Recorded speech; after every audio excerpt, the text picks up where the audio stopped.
Hello and welcome back to the Karma Stories podcast. I'm Rob and I hope you are having a wonderful day today. Today I have 4 stories for you from the Malicious Compliance subreddit. The Karma Stories podcast is uploaded to all major podcasting platforms, and you can also read along on YouTube under our handle at Karma Stories Podcast. Alright, on to the stories, let's jump right in. This story comes to us from Sun-Dried Potato. My manager promised his manager that we could get our work done 2 weeks before the agreed timeline, so I made him work on Saturday with me. Almost 10 years ago, I worked at a company where my department analyzed survey and secondary data, compiling it into handbooks each quarter. After 6 months of joining the department, my manager, who joined us 2 months after me, reorganized our tasks in an attempt to improve our efficiency. This manager was promoted internally and was notorious for kissing up to management.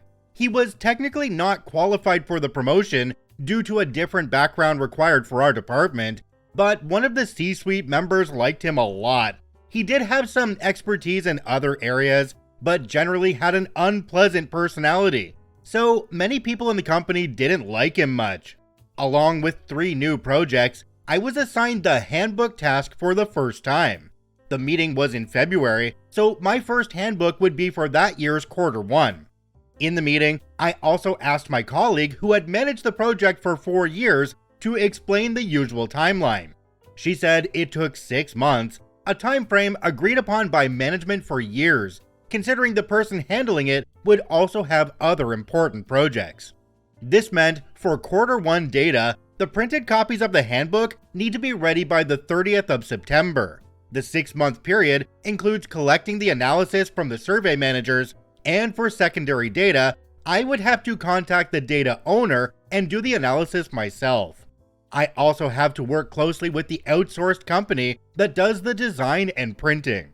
I carried out the handbook project smoothly along with my other tasks, and by late July, the only thing left for me to do was to proofread the content. The next procedure required me, my manager, and the designer to review and finalize every page before sending it to the unit head for approval. Printing and delivery take about 2 to 3 weeks, so we aim to submit the design by mid-August and confirm the final version for printing by the last week of August.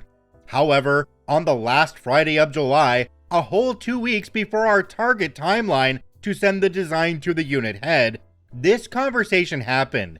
OP, I need you to finalize everything today, because we are sending the design to the unit head on Monday. Next Monday? Why? We have 2 weeks. Well, the unit head wants to see some changes around here, so I thought we could speed up the publication of this handbook to start. I told the unit head we would send the design to her on Monday. Okay, you could have discussed this with me first. I mean, the proofreading is almost done. I can get it done by today, but we still need to sit down with the designer and finalize and sign off.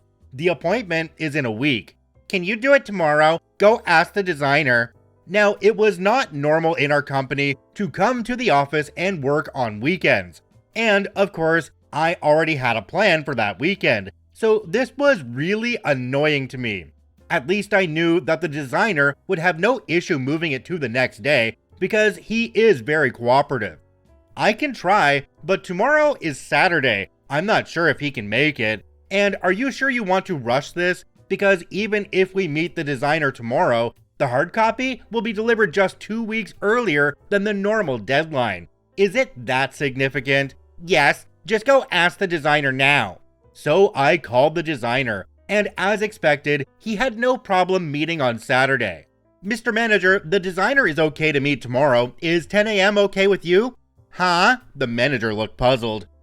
You also need to be there for the sign-off. I do? Yes, you literally need to sign off on the final version to send it to the unit head. It's the normal procedure.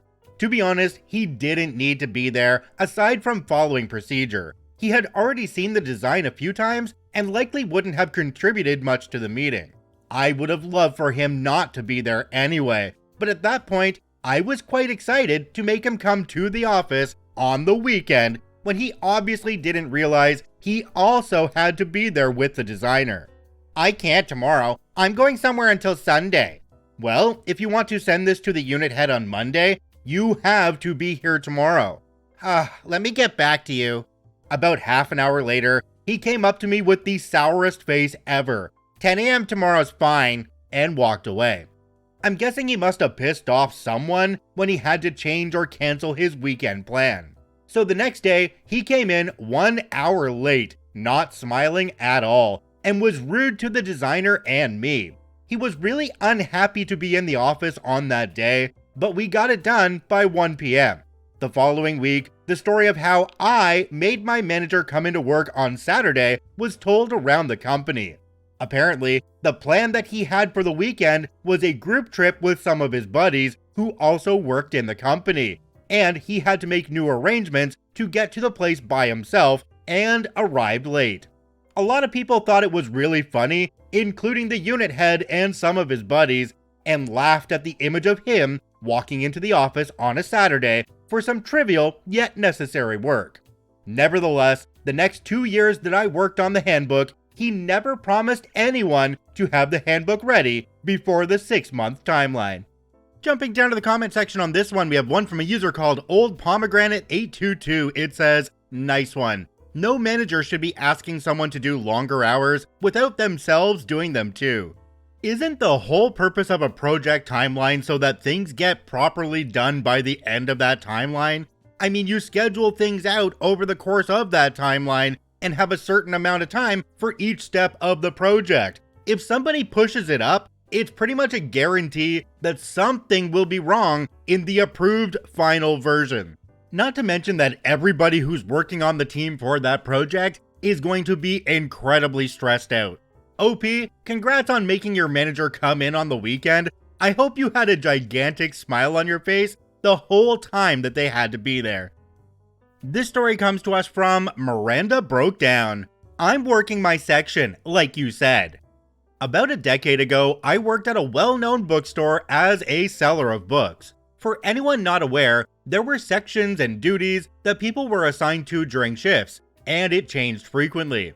It wasn't uncommon for shifts or duties to be swapped, relevant later in the story. There had been a recent change in management, and a fresh employee, let's call her Lexi, received a promotion to be an assistant manager despite having limited experience and quite the undeserved chip on her shoulder. Pretty sure she got the job because of her friendship with the departing AM, whose position opened up. She was very much a delegator who spent a lot of time hanging out in the back office. I knew Lexi wasn't liked by a few of the veteran employees for the seemingly undeserved promotion. I was a part-timer going to school, so I wasn't invested in moving up or challenging the store leadership. Didn't make much of a difference to me. She and I got along just fine overall, and usually exchanged pleasantries with a bit of conversation. Until one day, I showed up to work, clocked in, and saw my department was kids. I hated working in kids, as it was a Saturday super packed. And the person who I relieved was terrible at cleaning up whatever section she was assigned to. I called up Lexi and asked her if I could switch with another bookseller who liked working in kids that also just clocked in.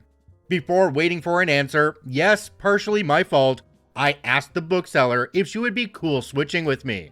Lexi, hearing me ask this question, yells over the phone, "No, you were assigned to kids, so go to your section." I replied with a simple, "Okay." I go to my section, and as expected, it's a disaster. Books on the floor, kids running around, toys strewn about. It was exactly what I anticipated. I got right to work on recovering messed up shelves, making stacks of the books to return to their proper locations, and picked up toys and trash. I was a man on a mission. Wouldn't you know it, but apparently there were some shelves and furniture that needed to be moved around. I get a call on my store phone. It's Lexi, and she needs my help with said task. Mind you, there were enough people on the book floor to help if she also left the back office to get it done. Her tone was much different, and she sweetly asked if I can leave kids to go help with the project. Well, kids is a mess. I was diligently working just to keep up with the unrelenting entropy due to the Saturday afternoon crowd. Could I have helped? Sure. Did I have an excuse not to? Sure did. I firmly replied, "Sorry, I'm busy in kids." Nothing more, nothing less. The shift ended and we went to go back to break room post-shift. Lexi talks to all of us and mentions how we need to remember to work as a team. Her demeanor was mildly sheepish and she avoided making eye contact with me. I sat there staring right at her with a dumb look on my face, pretending I don't know she's indirectly talking about me. I did find out from a couple of friends she did help out, which required her actually doing some work instead of hiding out. We never had any run-ins after that, and she moved a couple of months later. In any case, I worked my assigned section like she told me to.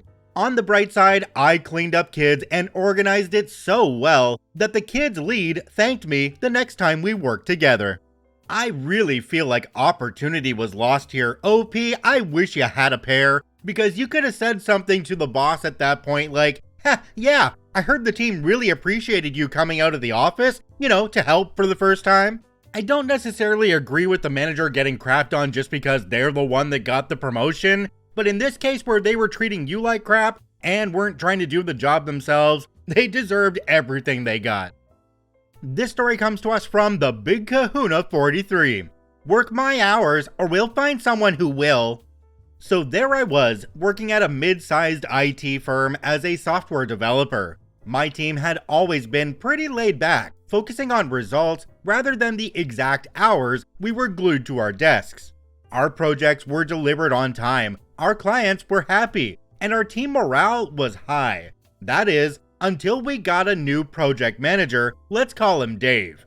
Dave was fresh from a highly regimented corporate background and had ideas about proper workplace management, which basically meant micromanaging everything. He'd schedule unnecessary daily status meetings, demand we fill out hourly work logs, and insisted that everyone strictly adhere to 9 to 5 office hours with minimal breaks. One day, during one of his infamous efficiency crackdowns, he sent out an email with a new policy that all coding must be done strictly within office hours to ensure collaboration and supervision. This was ridiculous because creative work like coding often requires flexible hours for maximum productivity. But Dave was adamant, and he ended his email with, "If you think you can find a loophole, think again. Follow the rules, or we'll find someone who will." Challenge accepted, Dave. I decided to comply meticulously. I coded strictly between 9 a.m. and 5 p.m., not a minute earlier, not a second later. If I encountered a bug or was in the middle of a complex piece of code, too bad. 5 p.m. means the end, no matter what. My teammates, fed up with being treated like school children, followed my lead. The results were predictable. Projects that usually took a couple of weeks started dragging on. Tasks that we could have completed in days with a bit of overtime took much longer because we couldn't capitalize on the bursts of late afternoon productivity we were used to. Our workflow was severely disrupted and the quality of our work started to deteriorate. Dave noticed, of course. He had to answer to upper management for the sudden drop in productivity and lack of commitment, which he knew was a result of our dissatisfaction with his new policy. When upper management called for an impromptu Zoom meeting with the entire team at 4:30 p.m. to address the ongoing project delays, the entire team logged in to explain our situation. In the meeting, Dave spent half an hour shifting blame and berating individual team members. He didn't even mention the 9 to 5 policy that had led to the whole situation. As the clock ticked towards 5 p.m., the tension in the virtual room was palpable, and our team hatched a plan over text. Right on cue, as the clock struck 5, one of the employees spoke up. "In compliance with Dave's 9 to 5 rule, we must log off now." Without missing a beat, every team member clicked leave meeting, leaving a stunned Dave to face the executives alone. This abrupt mass exit highlighted the impracticality of Dave's rigid policy, making it clear to the executives that change was necessary.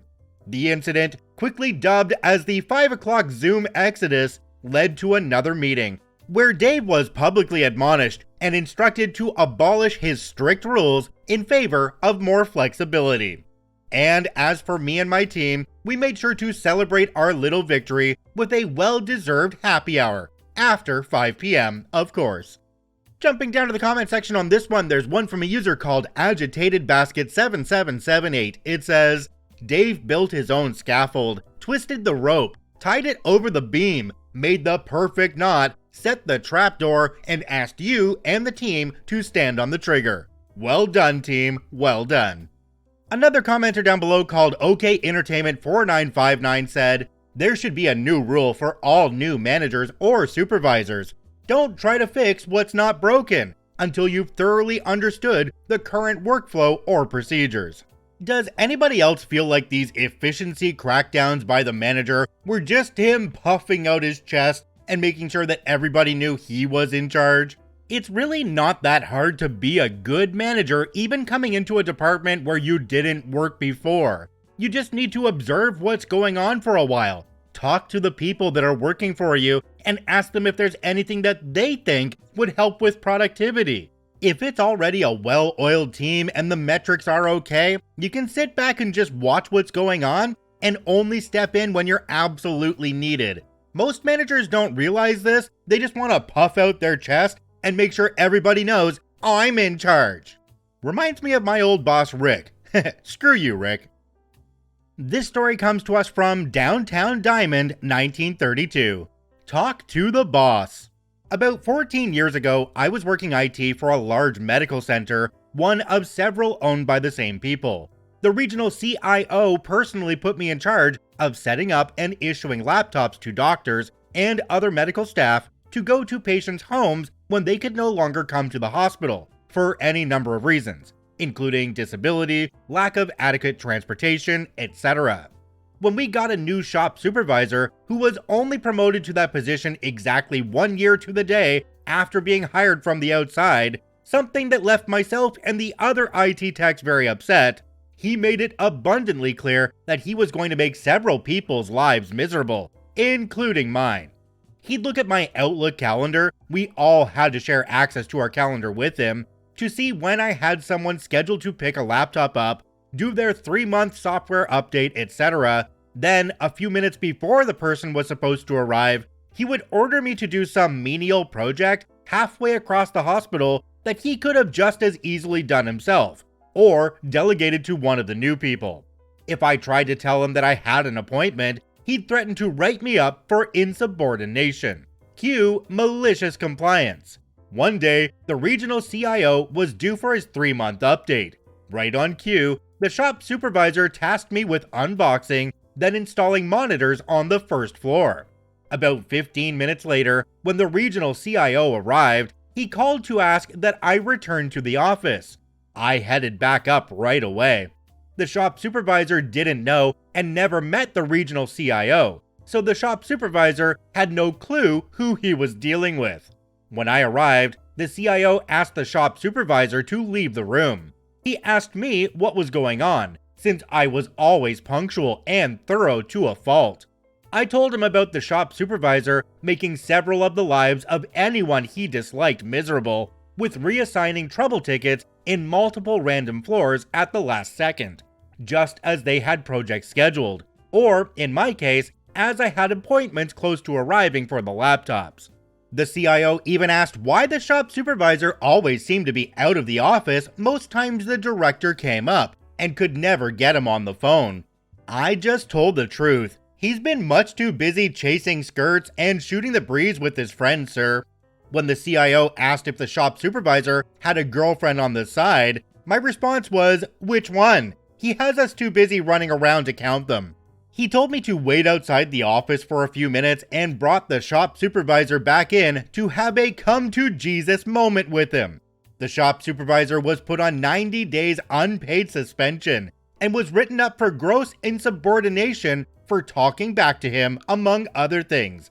The CIO even asked HR to start an investigation to see what other department regulations he violated. Jumping down to the comment section on this one, we have one from a user called Illustrious Mind 683. It says, but what happened after the 90 days? OP responded and said, after one of his side chicks threatened to sue him for harassment, he was pressured into leaving after a couple months, Beyond that, I don't know, since I moved south back in 2010. So the shop supervisor was so focused on making other people's lives miserable that they didn't realize that it was going to come back and kick them in the butt. How could they not recognize that the person on the calendar was the CIO of the company? I mean, this is an executive and probably one of the worst people that you could delay in the whole company. Talk about not being aware of your surroundings. This guy got everything he deserved. If you enjoy daily Reddit stories, I encourage you to follow and add us to favorites on whichever podcasting platform you enjoy the most. Also, if you're on YouTube, I encourage you to hit that subscribe button and drop a like on the video. It really helps us out. I thank you for watching and listening. I hope you have a wonderful day, and we'll see you tomorrow.